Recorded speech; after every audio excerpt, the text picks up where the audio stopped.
Okay, we're back. Well, they're done. They're about 170 degrees internal temps. I just have a little meat thermometer here and stick it down in there, and you can get probably better ones. This is a pretty cheap one, but as long as it's pretty hot, they're in there for about an hour and 15 minutes, and that's all you need. When I cut mine up, I try to get them to fit in a typical sandwich bag size. So that way I can grab a small handful of them and just shove them in my shirt pocket or coat pocket, and I can eat them while I'm at work or whatever. Plus, they also fit in this handy container that I got at Walmart. I can stuff a bunch of these in here and then put this whole container in the fridge, and that works great too. It's almost the same size.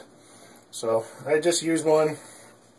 I'm going to cut off an end, make it square, and then just come up here and then cut them all the same length. Now you're going to get some that are the ends of a piece, and that's fine. You just have some short ones, no big deal. And you know, save these ends. They're edible too.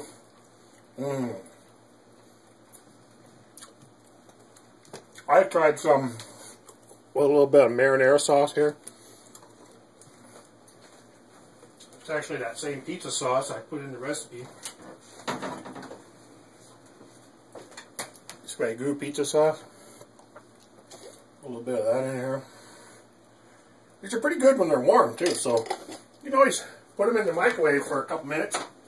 After you take them out of the refrigerator and warm them up, if you like them warm. Swish them around in that pizza sauce. Oh, dude. Then it's fine without the pizza sauce. It tastes very pizza-y.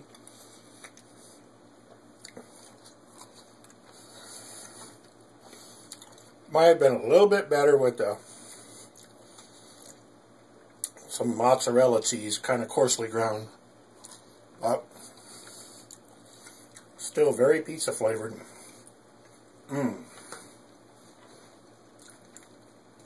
That is amazing. You can't buy that kind of goodness. You just can't do it. I know no place that even sells pizza flavored meat sticks, so just simply not available. Oftentimes you go to the store and you see these, you gotta buy what they have there on the shelf. It's usually spicy hot peppered ones, or you know, some other flavor that you're probably not real crazy about. Some basic smoked flavored ones. And that's fine if that's what you like, but I like being creative.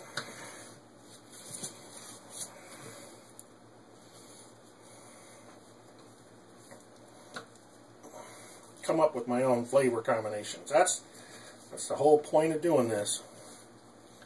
Come up with something totally different, totally unique, completely original.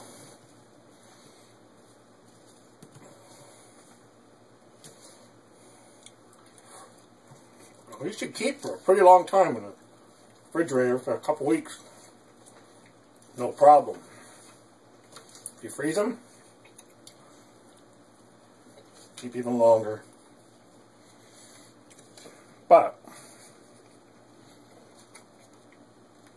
they probably should be always refrigerated, because, you know, not being vacuum packed and not having all the preservatives in them that the store-bought ones do, which in my opinion makes those kind of crappy anyway. You know that preservatives aren't that good for you.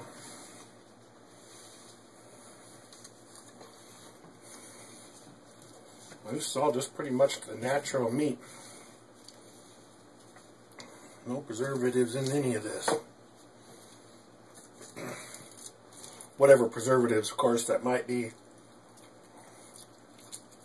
in the pizza sauce will be in there, of course, but minimal.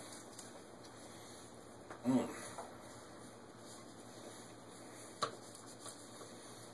the flavor is not, you know, too intense. It's not. I think next time I might put a little bit more of that pizza seasoning in there. Maybe double up on that. Maybe a little more garlic, but I like it. The last ones I made, I diced up onions and peppers, and put onions and peppers in it, a little garlic, and some American cheese. Really like that. I love onions and peppers. Green peppers, you know. Diced them up really small. About a half an onion for 3 pounds. And a half a green pepper. Using my slap chop, you know. Got them really fine. That worked great. I think the next ones I'll try will be on the order of maybe cheeseburger snack sticks. We'll put some dill weed, some dill seed in there. We'll chop up some onion.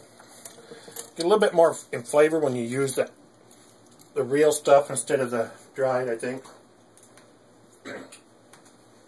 So we'll put some dill weed and some dill seed in my next batch. We'll put some mustard seed, mustard powder in there, some actual minced onion from a real onion, maybe a touch of garlic, and maybe we'll put in like half a cup of ketchup, maybe even some crushed dried tomatoes or something like that, and then we'll put in a bunch of American cheese too, and those will be cheeseburger sticks. Everything that you'd want on your cheeseburger. Awesome. Love these. These are so good. And I'll also set these in the fridge to cool off on this plate. And once they're cool, then I'll put them in here and seal it. You don't want a lot of steam and moisture building up. Moisture is what makes things spoil, you know. So if you let them cool naturally and then stick them in here when they're cool and seal them up, then they're apt to last longer and they won't have that moisture. If you are fortunate enough to own a vacuum machine, one of those food processor thingies, by all means, vacuum seal up a bunch of them per bag, you know. It'll last for a long time in one of those. Oh man.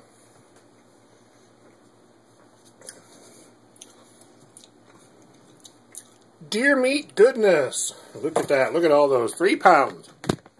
Look at all those. 3 pounds.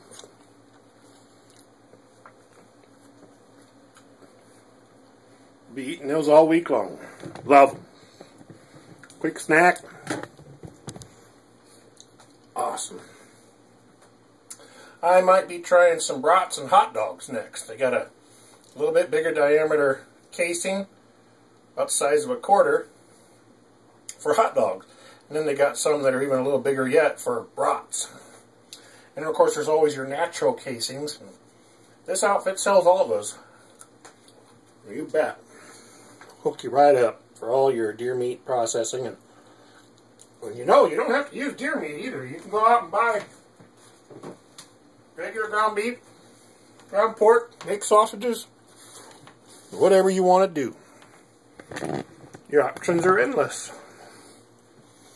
But I just want to try to figure out ways to use up all my deer meat, because as you can see, I've got a lot of it down there. Pounds and pounds and pounds and pounds of it. And that's exactly, oops, get the cord out of there.